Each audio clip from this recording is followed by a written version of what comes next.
it's pretty safe to say. God give it, God take it away. It's the worldwide American way. What's going on, team? Proof here, and today I'm coming at you with something a little bit new. Something I want to try to do more regularly going forward when it comes to set releases. But today I have coming at you my top 10 prospects coming out of set GBT-12.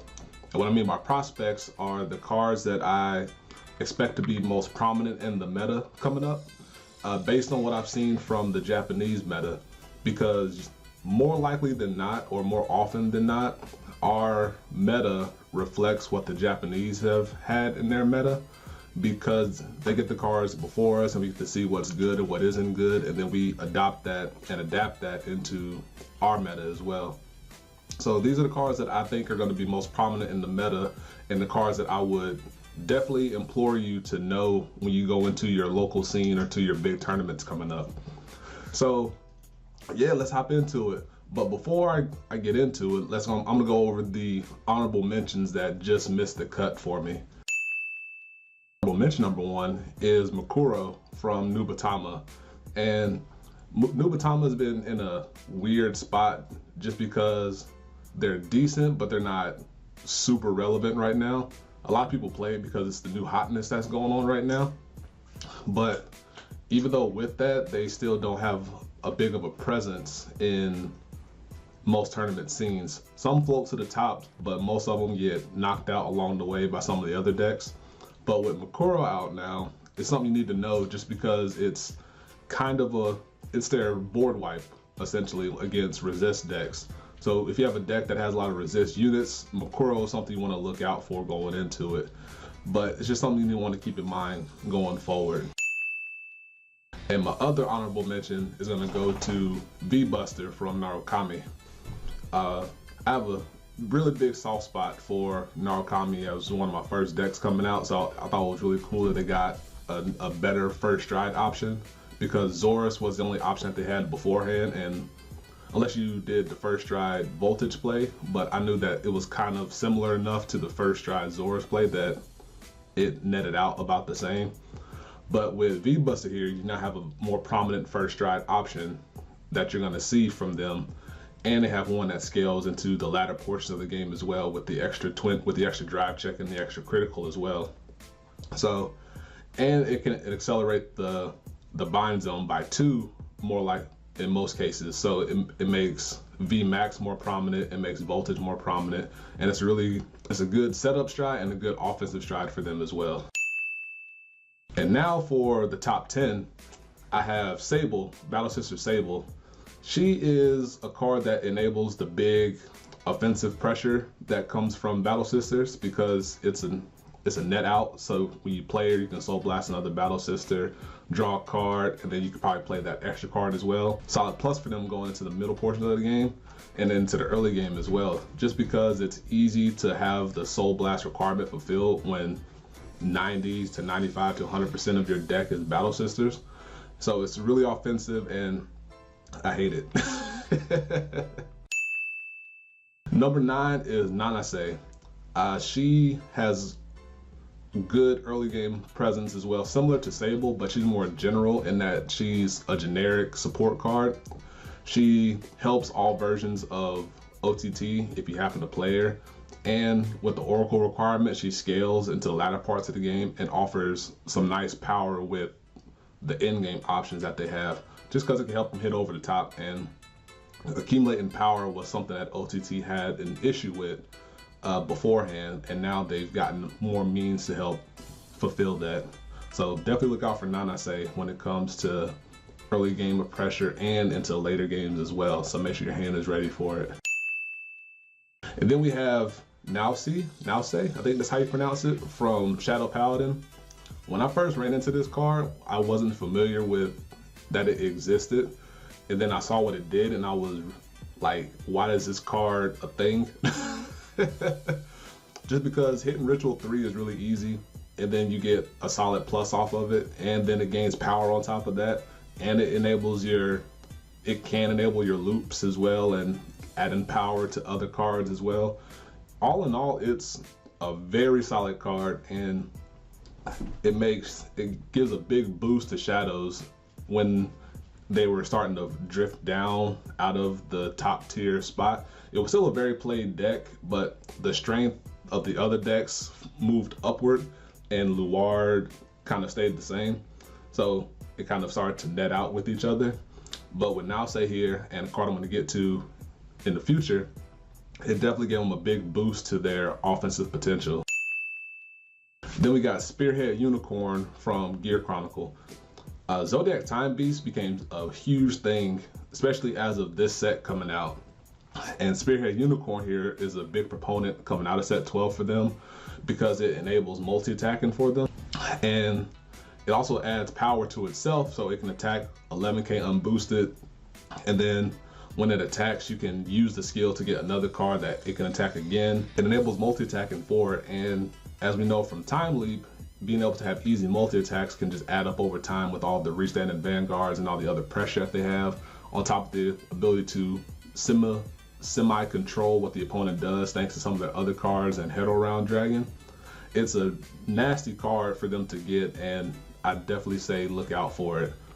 In Japan, it was commonly used as like a 3 or 4 option for what I've heard, or 2 to 3. And then we have a duplex dragon here as our number 6, coming from Gear Chronicle as well. The big takeaway from this card is that it's a 9k kind of Calibum, except that Calibum can be played as of your grade 2 ride. This one needs to have a grade 3, but it also has the ability to scale effectively with a 7k booster, and it's non-GB restricted, so your opponent can ride into their Chrono Jet G, play this card down, get rid of your starter before you can use it going into your own stride turn or any other card on top of that. And super easy condition, field control for the easy minus on your opponent's side, and easy scalability for what they need to do in the context of their own game. Stolen here is basically a first stride Vanguard, because it's not that hard to have 5 Battle Sisters on the board, and then you can use her skill to then stack the top 5 of your deck. And then if you happen to be a GB3, you can give an extra 3,000 power to your board as well. And they also received a starter in the set as well. I think it's Kipfer, something like that. That if you put her into the soul, you can also add 3,000 power to your Battle Sisters again. So then you effectively gave 2 to 3 stages of power across your board, on top of being able to stack your deck with ideally triggers on top. And it's super threatening, and it can be used as early as first stride, as I mentioned. So not the power boost, but the stacking part can.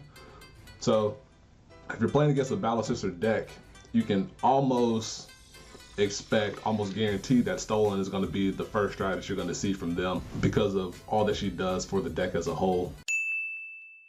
And then we have Florentine, who is the engine for the Battle Sister deck, because she is your ideal grade 3 ride, just because she can refund you for your stride cost. She just keeps filling all these extra additional cards to your hand, which helps fulfill Oracle requirement for your cards that need Oracle, and it offers Battle Sister power as well throughout the context of your turn. So it's a really nasty combo of skills put together, and if Florentine didn't exist, Battle Sisters would still be strong, but this card pretty much cemented it as the OTT option to go towards coming out of set 12. And getting into the top 3, we got Gear Next here, which is yet another Gear Chronicle restander option that they have. The difference between this one and Next Stage and Gear Groovy is that this one remains on Vanguard, so it can carry over criticals that you check along the way. And the fulfillment for the restand isn't all that bad for them or hard to achieve. And then at the same time, it can help you refill your deck without having to use Uluru or your other returning options to put the cards back to your deck to then later to be used at a latter portion of the game as well. It's a as I mentioned with Florentine, it's a nasty combo together that makes for a really potent card. And if you see Gear Chronicle, definitely expect them to have Gear next, and just be ready for it because it's one of the more nasty restanders that are out right now. And then we got Drag Strider Luard, which was the big proponent for Luard coming out of the dip that it was having, the decline that it was having, to then put itself back into the meta mix, because being able to restrict your opponent's PGs while gaining massive power on the front end on your side makes for the ability to close out the game, and it gets the extra crit as well. And if you put the grade 1 behind it, Gonvar, who I call the governor, if you put the governor behind Luard, you can just call out your grade 0s, put impressive power on it, and then will then translate over to Luard, and you can hit your opponent for upwards of 60,000 to somewhere, who knows where, to be able to close out the game after you've grinded them down, nickeled and dimed them along the way, and just added cards to your hand to fuel this now ending option that Luard lacked coming into the set. Without a doubt, unequivocally, is going to be Kashima, or Ichi Kashima, however you pronounce it. I think that's how you say it. Ichi Kashima? Sounds right to me. But Stillwater here is the big stride coming out, or the big card coming out of set GBT-12. Just because she locks down locks down G-guards, locks down zeros, it makes your whole board a super silent Tom. And then you combine that with the cards I mentioned before, like Sable, being able to put aggression on while keeping the cards in your hand high, NonSI for doing the same thing, and then you have NonSI on your own turn that can gain plus 1,000 power once you're an Oracle for every card in your hand. So if you have 9 cards in your hand, suddenly the NonSI is at 18,000 by herself, being a super silent Tom, forces 3 grade 1s or more, or 3 grade 1s or 2s out of your opponent's hand, and it's disgusting. And the fact that your opponent can use it upwards of 4 times a game makes it even more disgusting. And her first skill helps her fuel her second part of her skill. So all in all, it's the most dangerous card and the most disgusting card coming out of GBT-12, and OTT will 100% have 4 of these in their deck. And if you don't know it, you'll get destroyed by it. So definitely keep it in mind once you see that Forerunner turn its way face up. So that'll do it for this list. I hope you enjoyed it. I want to do these for the sets coming up into the future. So yeah, hope you enjoyed. Let me know what your own list would be down below, and let's get a conversation going on it. And that'll do it for me. And until next time, guys, peace. Be easy.